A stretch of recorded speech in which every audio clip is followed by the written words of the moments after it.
समय की बात है, एक सुंदर गांव में एक किसान रहता था जिसका नाम मोहन था। मोहन न केवल अपने खेतों में मेहनत करने के लिए जाना जाता था, बल्कि उसकी ईमानदारी और सत्यनिष्ठा के लिए भी प्रसिद्ध था। मोहन का एक पड़ोसी था रमेश, जो बहुत ही चालाक और धोखेबाज था।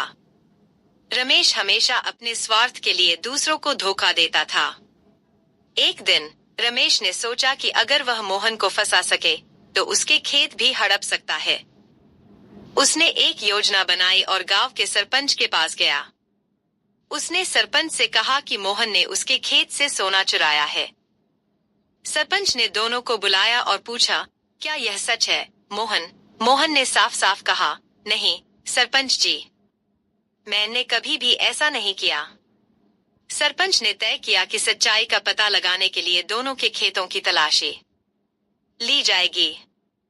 रमेश ने अपने खेत में पहले से ही कुछ सोने के सिक्के छिपा दिए थे ताकि मोहन को फंसाया जा सके।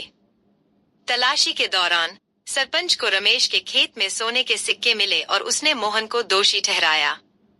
मोहन को जेल में डाल दिया गया, लेकिन उसने हार नहीं मानी।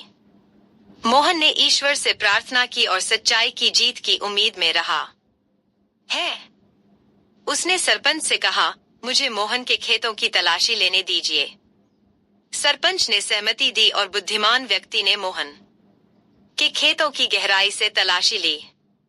उसने पाया कि जमीन के नीचे एक पुराना बक्सा दबा हुआ था जिसमें बहुत सारे सोने के सिक्के थे।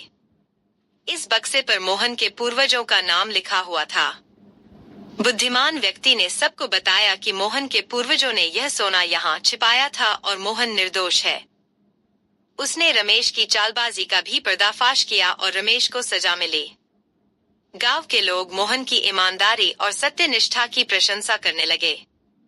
मोहन ने सच्चाई की जीत का सबसे बड़ा उदाहरण प्रस्तुत किया और गांव में फिर से शांति और विश्वास लौट आया।